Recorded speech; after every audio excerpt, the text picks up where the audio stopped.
In this video, we are going to see how to create an account in Jira and create a project within Jira. Jira is one of the leading softwares to manage agile projects. You need to first go to this site, id.atlassian.com/signup. Atlassian is the parent company which makes Jira. So you need to go to this site, and if you have a Gmail ID, that's best. You can just sign up with Gmail. Otherwise, you can provide your any other email ID and sign up. So let us, in this video, use the Gmail ID to sign up. I have signed up with my Gmail ID, and once you sign up with Gmail ID, if you do not have any account in Atlassian previously, you will be directed to this particular screen. As you can see, Atlassian has several products, and you can try some of these products, but right now we are interested in the Jira software. So you just click on Jira software.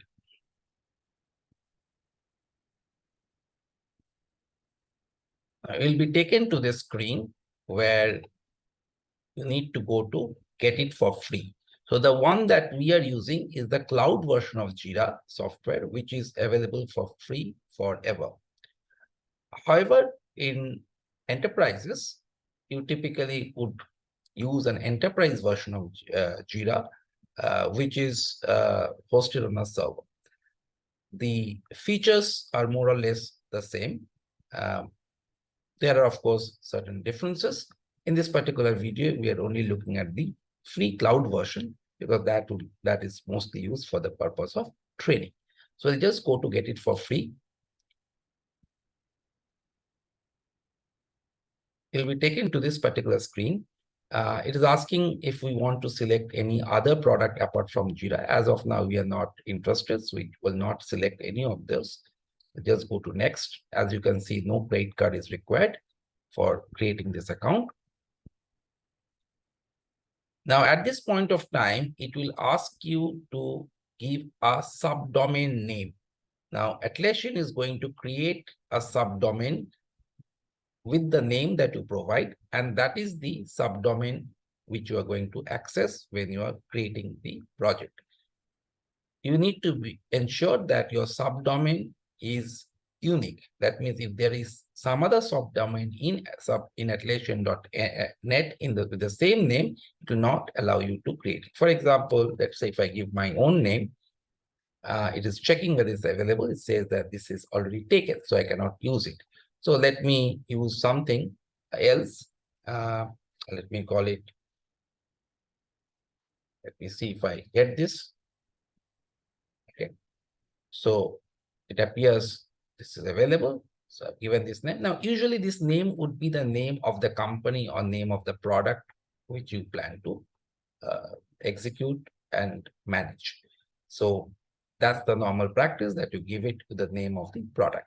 Since I'm creating this for training purpose, I've just given this name. Or maybe I can also try something like PM training.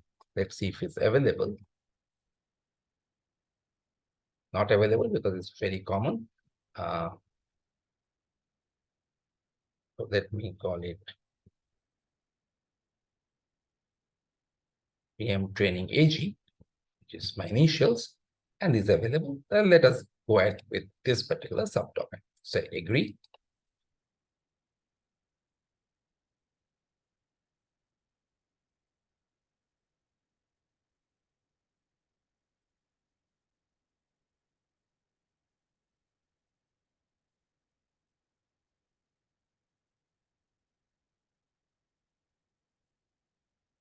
Setting up the subdomain.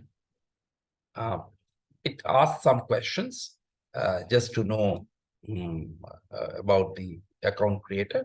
You can skip this question as of now. It's not mandatory to answer this question.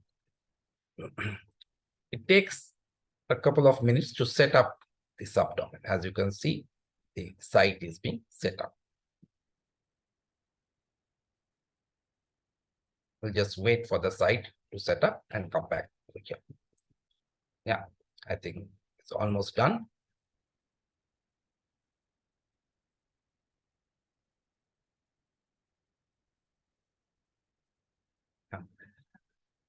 So you have the site has been set up and Jira takes you over here.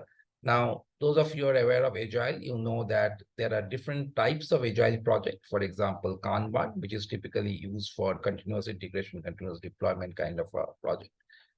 When you are the product is in a mature stage and you are releasing features in a pipeline, or you are fixing bugs, a maintenance kind of a project, that's when you use a Kanban. If you are creating a new product, usually you will be using Scrum methodology. So for now, we'll create for Scrum and go to next.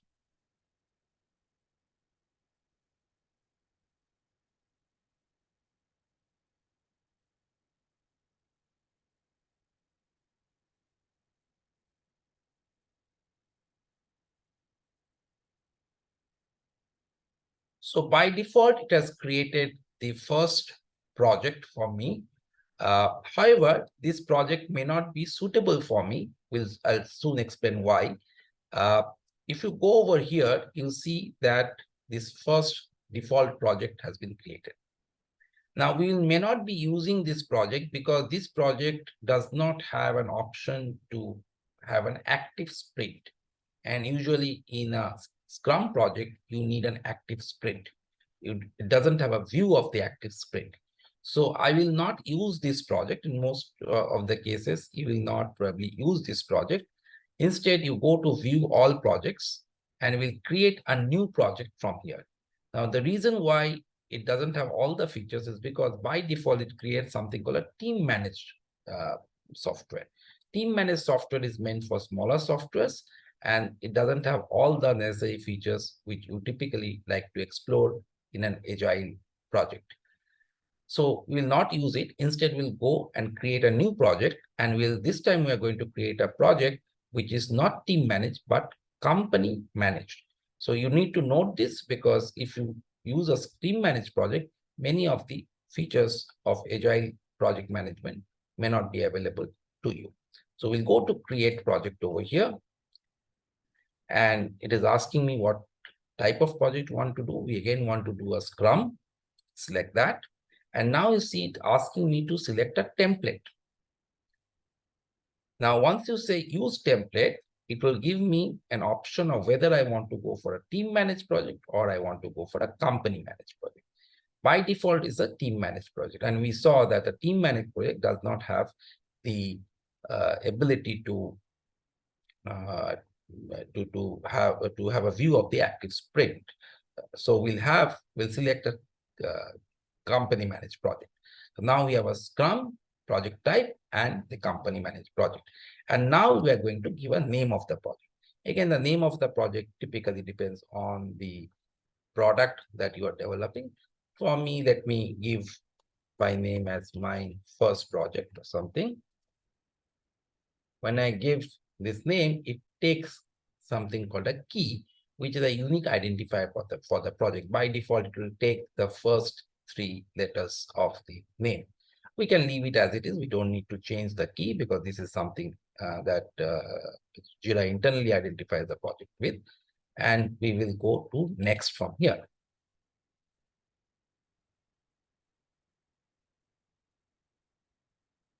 Once you go to next, we have the project ready.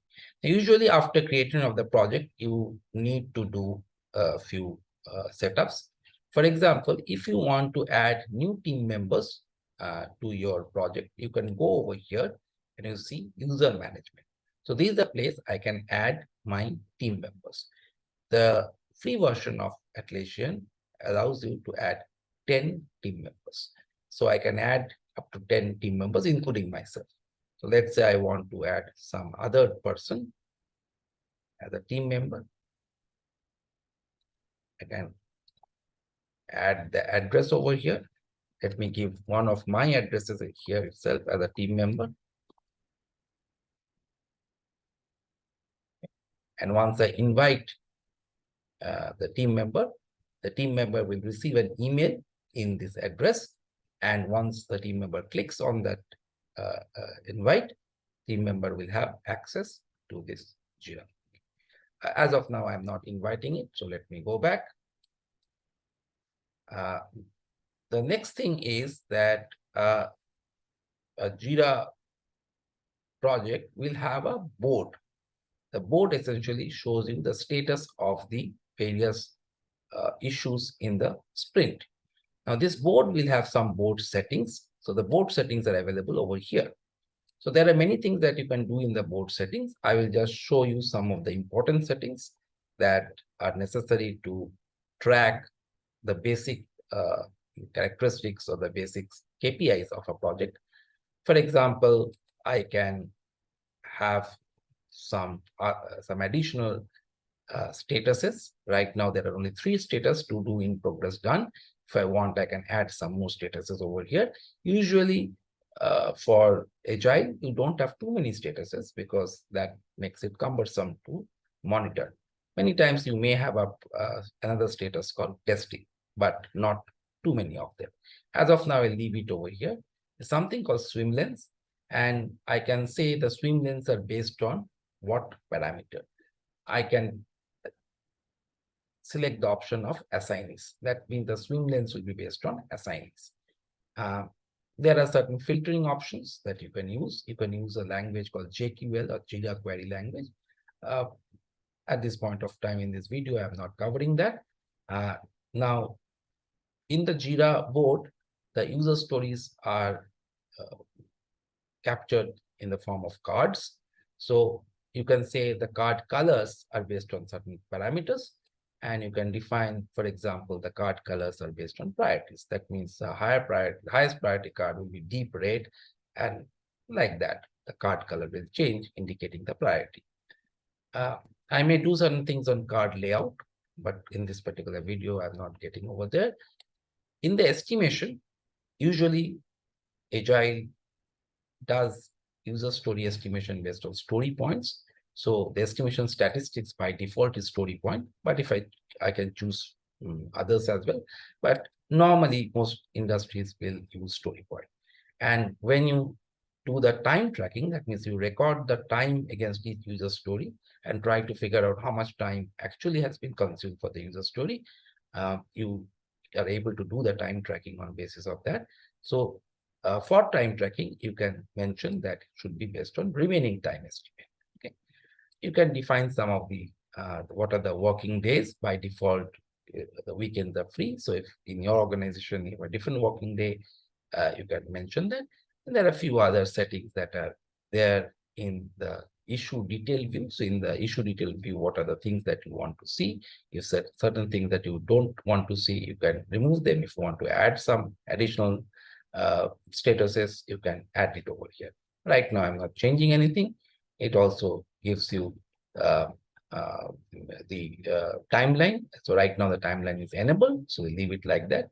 And some settings as far as insights are concerned.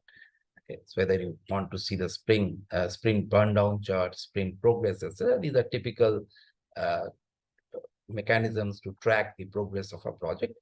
You can configure it according to your organizational needs. As of now, I'm keeping it as default.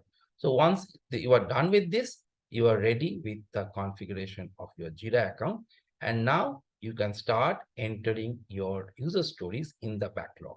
So here you have the backlog, and under this you see there's a create issue, and under create issue, as I write my user stories, I can enter it over here. So if you see, the issues are of story, task, and bug. So stories indicate the user story. Normally, when you're developing a new product, you will write user stories, and that should come over here. User stories may consist of tasks. Tasks are specific activities that help you to perform the user story.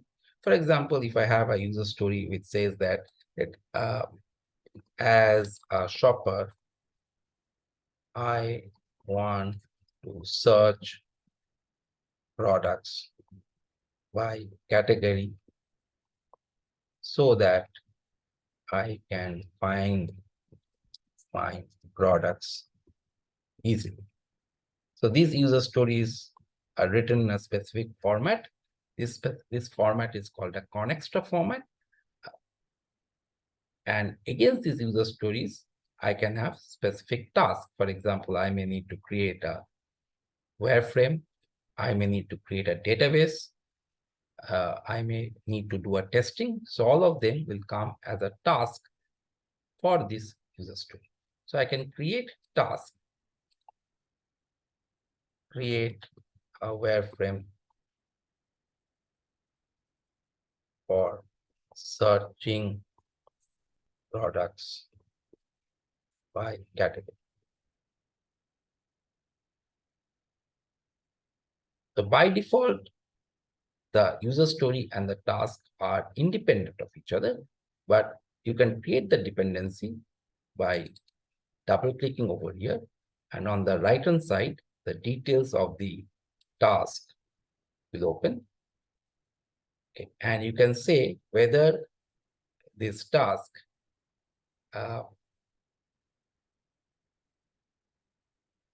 is dependent on or it controls some other issue. For example, in this particular case, the task controls the user story. So I can link the task to the user story. So I can link issue. And so this is a task. So this task blocks the user story. This. So note that you need to be careful about whether you should say is blocked by or blocked. So if I do it from the task perspective, it means that the task blocks the user story. I could have done the same thing, and I can, as of now, link this. I could have done the linking from the user story also. Here also I can do the linking. But when I do the linking here, let's say I want to link the user story to a task, I have to say is blocked by, because the user story is blocked by the task. If the task is not complete, the user story will not be complete. So this way I create a dependency between the task and the user story. Similarly, I can have other things like if it is a issue that I want to resolve. Usually issues come in when you are having a maintenance kind of scenario, or even in a development scenario when you are having developing a new product, there may be some issues that need to be recorded during testing. So you can create that as an issue, as a bug, and link it to the user story. So I'm not creating any bug as such. So we have a user story and we have a task. Now, if you double click on the user story, you will see the details of the user story, which you can fill up over here. For example, there's a description. If you are aware of Agile, you know that user stories consist of three main C's. One is card, which is basically the user story being depicted in the form of this connextra template, which comes up as a card in the active sprint. Then you have the conversation, which is all the discussions that develop the user story. So there may be many questions. For example, I can say how the search by category is going to work, whether it will be a drop down, whether it will be a hamburger icon, whether the user will enter the category, whether there's a drop down list. Okay, what happens if there's spelling mistake? So there may be many questions that will come up when you make a user story. These questions will be written over here along with the answers, the specifications of what exactly we want to do. Along with that, you will also have the acceptance criteria and the definition of done. What will complete the user story? For example, I can say that when the search is completed, it should give a list of products with their images, the product description, and the price and the add to cart button. That will ensure the completion. So that tomorrow, if there's a requirement to include reviews also in the output of the search, we can always say that was not a part of the acceptance criteria or the definition of done. So acceptance criteria will mean that if those features or those conditions are not met, then the user story cannot be accepted to be completed. Definition of done means that the specific elements of the user story that must be included to make this user story complete. Usually it means more or less the same thing, but it is just the format may slightly vary. In acceptance criteria, you may want to write that these are the factors that need to be accepted while testing.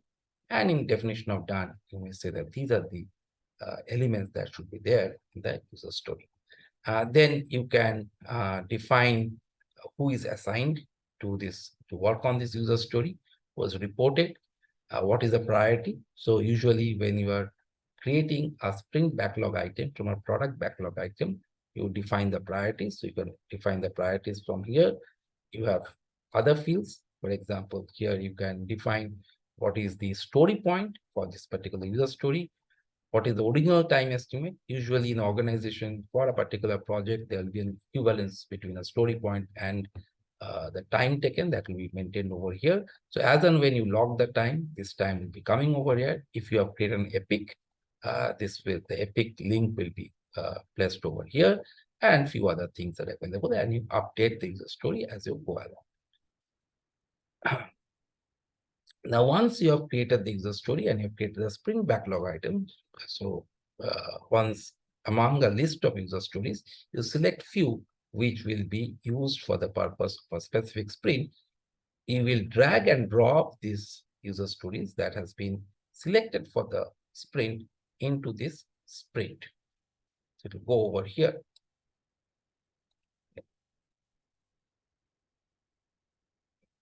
And then you can start the sprint once the sprint is ready to be executed. When you start the sprint, it will ask you for the start date and end date, and that will document the start of the sprint in Jira. And once the sprint is started, you will see the information in the active sprint. Right now, nothing is there. In the active sprint, when we start the sprint, these user stories will appear in one of these statuses as a card. So to start with, everything will appear in to do. As and when you progress, you move the user story from to do to in progress. And finally, when it's done, you move it to done state. So I hope that gives you a preview of how to create an account in Jira and how to create your first project in Jira.